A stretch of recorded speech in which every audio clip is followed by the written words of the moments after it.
My girlfriend said, "It's over. My new man is taking me to Paris." I didn't flinch. I didn't beg or plead or ask questions that might betray even the faintest crack in my composure. I just smiled faintly and said, "Enjoy your flight." She didn't know that her new man was my newest intern. She didn't know that within a few days, I would strand them both in the city of light with no hotel, no money, and no way home. Smash that like button, hit subscribe, and keep watching, because we're just getting started. Madison and I had been together for 2 years. She had a flair for the dramatic, but breaking up with me at our favorite restaurant was a new level of audacity.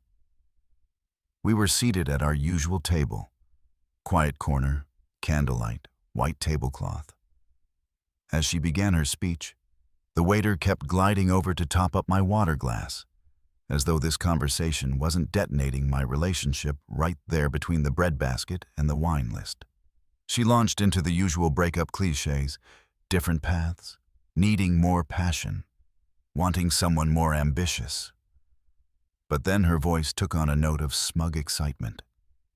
She leaned forward, eyes glittering like she'd been rehearsing this moment in the mirror.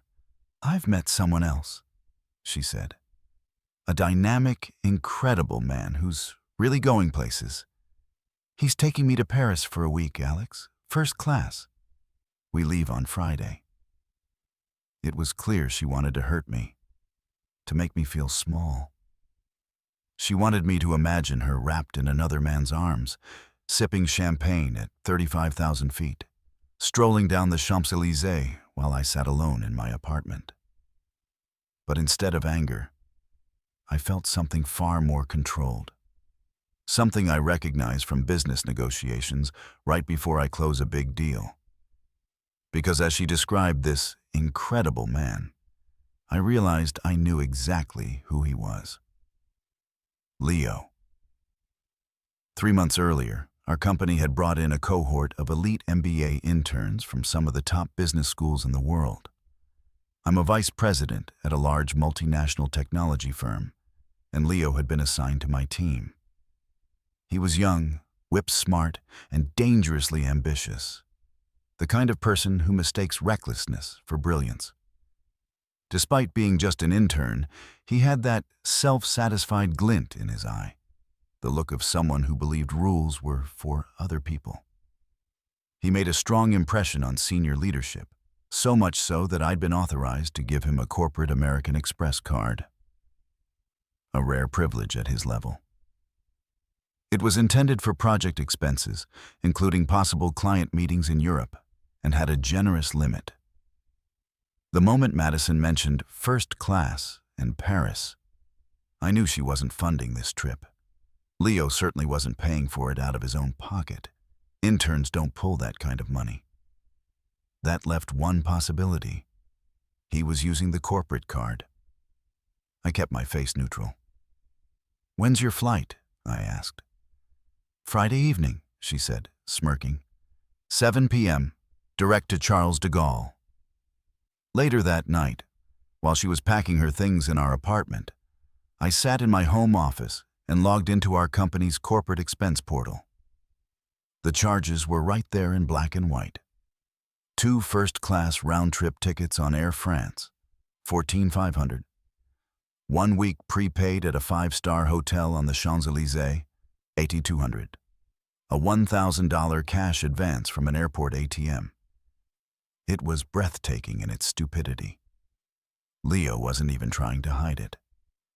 I let Madison finish packing. She paused at the door, suitcase in hand, and said, "Well, Alex, I'm off to start my new life. My new man is taking me to Paris."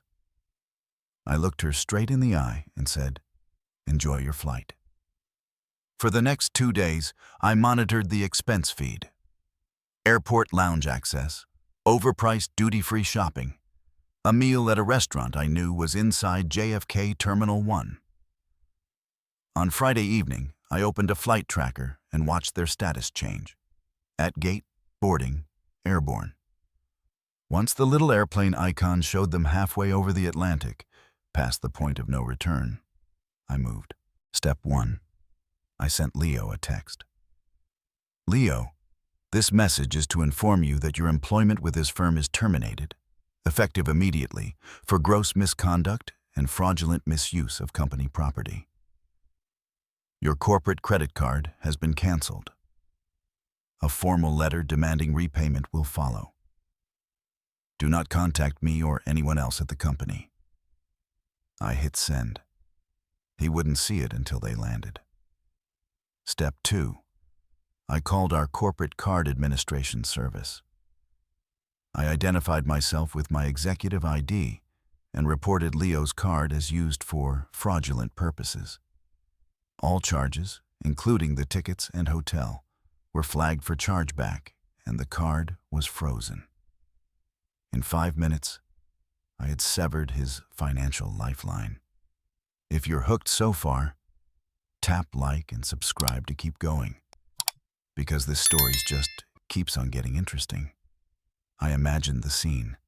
They'd step off the plane in Paris, still buzzing from champagne, take a taxi to their luxury hotel, walk up to the check-in desk, and be told, with polite regret, that their reservation had been canceled because the card was declined.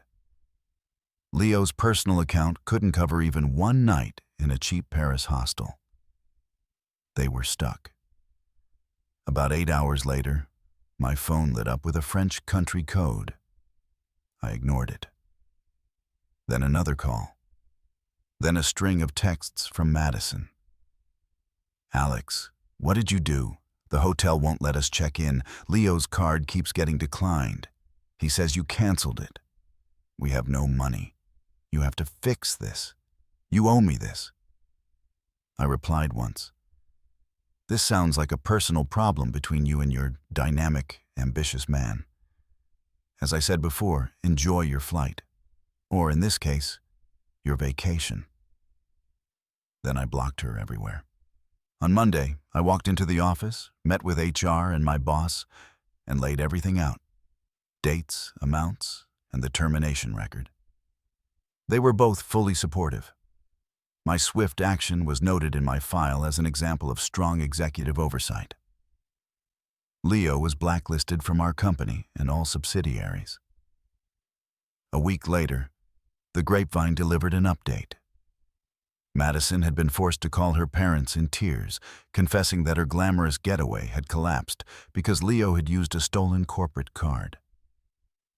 They wired her just enough to buy 2 last-minute economy tickets home.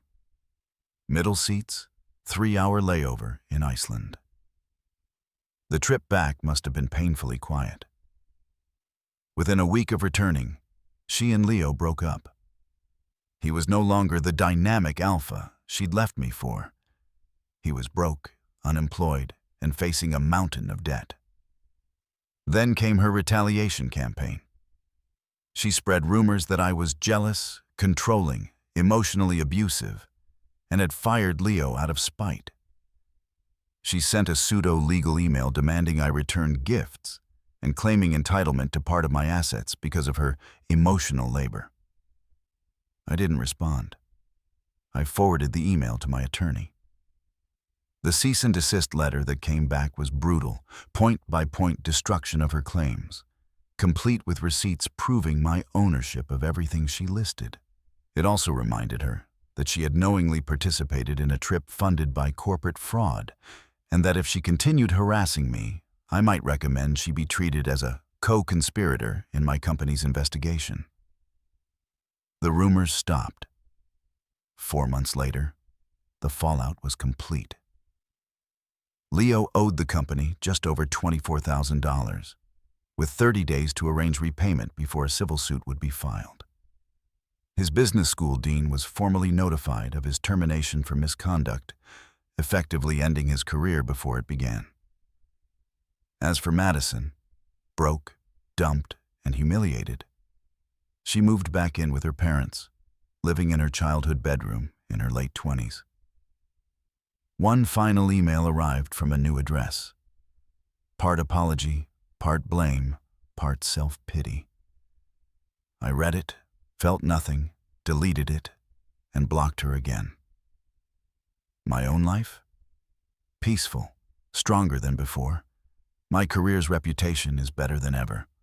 I've been hitting the gym, spending time with friends, and enjoying the quiet of an apartment that's mine alone. This wasn't revenge. It was simply risk management. They gambled with my company's money and my trust. They lost, spectacularly. You know, the more I think about this, the more I realize this isn't just a petty breakup story. It's a perfect example of why arrogance and greed are such a dangerous mix. Leo thought he was untouchable. Madison thought she'd upgraded. Neither of them realized they were building their little fantasy trip on a foundation of fraud. And fraud always crumbles. Honestly, I respect how the narrator didn't scream or make a scene. He just waited, moved strategically, and let the consequences do all the talking. That's not revenge. That's playing the long game. If you enjoyed this story, hit that like button. It helps a lot. Subscribe for more stories like this, and let me know in the comments what you think. Was this a justified move, or did it cross the line? I'll be reading your takes.